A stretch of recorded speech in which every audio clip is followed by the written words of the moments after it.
Assalamualaikum warahmatullahi wabarakatuh. Apakah kamu sering merasa dimanfaatkan?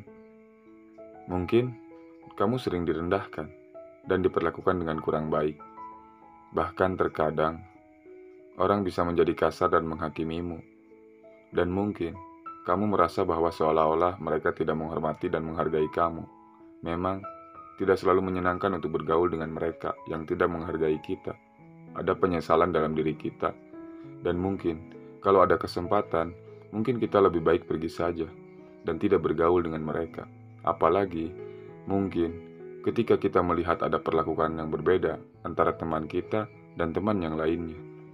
Mereka memperlakukan teman yang lain secara baik, sedangkan mereka memperlakukan kita seolah-olah kita itu bukan teman.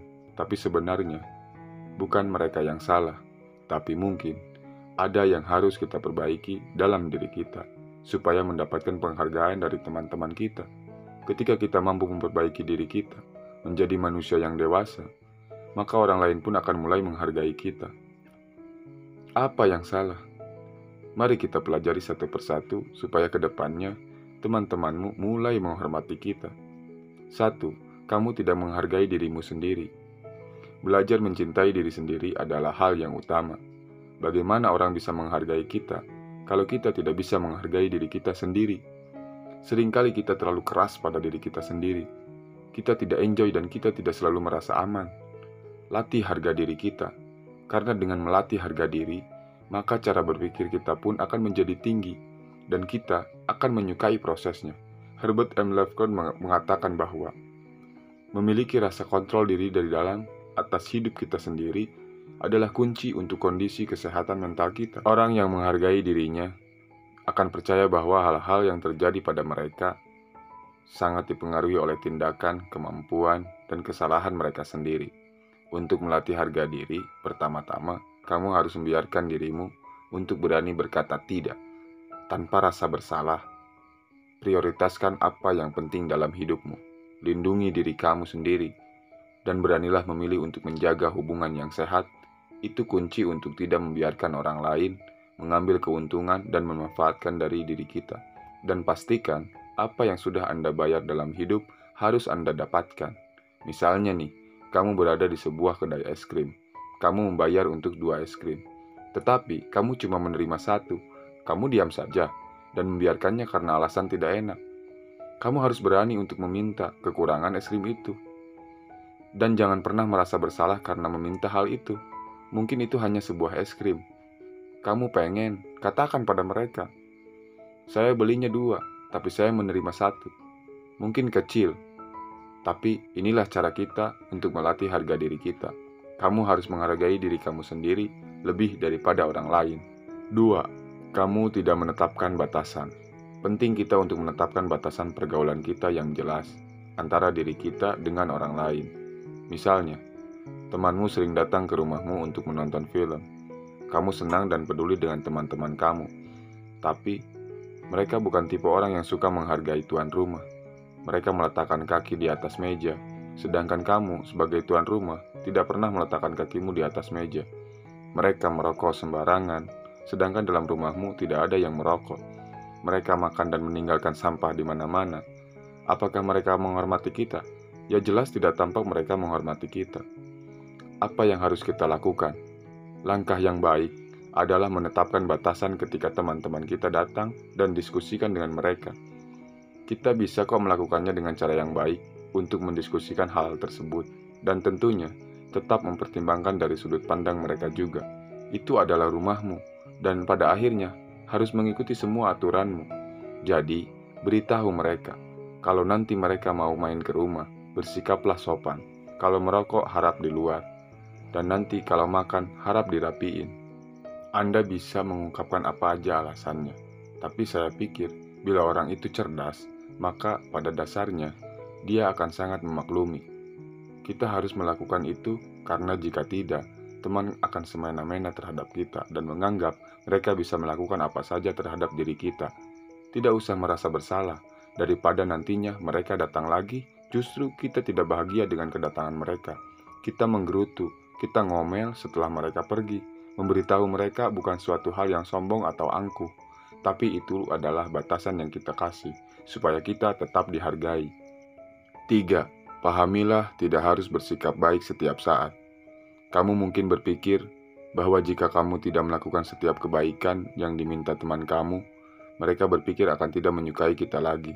Tapi, kalau sikap mereka seperti itu, berarti mereka bukan teman yang baik. Kamu mungkin merasa bersalah jika tidak menerima ajakan teman kamu untuk melakukan hangout.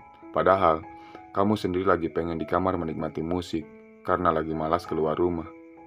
Mungkin kamu ingin teman kamu tersenyum, tapi mengorbankan senyummu sendiri. Kamu selalu mencoba tersenyum walaupun dipaksakan, supaya temanmu tersenyum. Padahal saat itu, kamu mungkin lagi mengalami hal-hal yang tidak menyenangkan dan kamu lagi tidak baik-baik saja. Kamu tidak perlu berada dalam suasana hati tertentu untuk siapapun. Membiarkan rasa bersalah menguasai kita dapat membuat kita menegosiasikan tindakan yang dulu dirasa menyenangkan menjadi sesuatu yang dipaksakan dan menjadi tidak nyaman. Berlatihlah untuk meyakinkan diri sendiri. Tidak usah merasa bersalah apabila kita tidak bisa menerima ajakan teman. Senyum kita lebih penting daripada senyum orang lain, karena bagaimana kita bisa membuat orang lain tersenyum, sedangkan diri kita sendiri tidak tersenyum? Bagaimana kita bisa membuat orang lain bahagia, sedangkan diri kita tidak bahagia? Kita hanya manusia, kita tidak bisa menyenangkan semua orang. 4. Mungkin kamu terlalu sering meminta maaf. Apakah kamu sering mendapati diri kamu untuk selalu meminta maaf, bahkan untuk sesuatu yang bukan kesalahan kamu? Meminta maaf itu baik, tapi kalau selalu meminta maaf, bahkan itu bukan kesalahan kita, mungkin ada sesuatu yang tidak beres dalam diri kamu. Kamu mungkin mengatakannya hal tersebut supaya tidak dinilai jelek di mata orang lain. Tapi tentunya, maaf pun ada nilai dan bobotnya. Jika kita terlalu sering meminta maaf, lama-lama, cerita kita mungkin akan dianggap biasa saja oleh orang lain. Dan lama-kelamaan, mereka tidak terlalu percaya dengan permintaan maaf kita. Dan sayangnya, permintaan maaf yang berlebihan terkadang dapat memberikan kesan kepada orang lain kalau kita adalah orang yang gampang tunduk. Cepat atau lambat, mereka akan berasumsi kalau kita gampang sekali untuk disalahkan. Ada beberapa hal yang biasanya kita tidak perlu untuk meminta maaf. Jika kita berbuat baik, jangan meminta maaf. Kalau kita melakukan apa-apa, katakanlah maaf. Ketika maaf itu betul-betul diperlukan, tetapi sadarilah bahwa kita tidak perlu terlalu meminta maaf kepada orang, apalagi itu bukan menjadi salah kita. 5. Bahasa tubuh yang tidak menimbulkan percaya diri. Percaya diri adalah kunci, itu yang sering kita dengarkan, dan itu sangat benar dan masih sesuai sampai saat ini. Jika kita ingin mendapatkan rasa hormat, cara yang paling baik adalah memperbaiki bahasa tubuh kita. Tunjukkan kepada orang kalau kita memang tidak bisa dipaksa. Secara harfiah, sikap yang kuat dan postur yang baik tidak akan membuat Anda gampang terjatuh jika tertabrak apabila berpapasan dengan orang lain. Jadi, gunakan postur yang baik dan berdirilah dengan tegak. Lakukan kontak mata yang baik saat mendengarkan orang lain bicara. Menyilangkan tangan sering dianggap sebagai sebuah sifat defensif. Jadi yang terbaik adalah santai saja. Angkat kepalamu tinggi-tinggi dan pandang ke depan. Amati keadaan sekitar, jangan takut melihat orang lain. Perbaiki penampilanmu, walaupun ada peribahasa mengatakan, don't judge the book by the cover. Akan tetapi, pada kenyataannya, orang pertama kali menilai kita dari penampilan kita.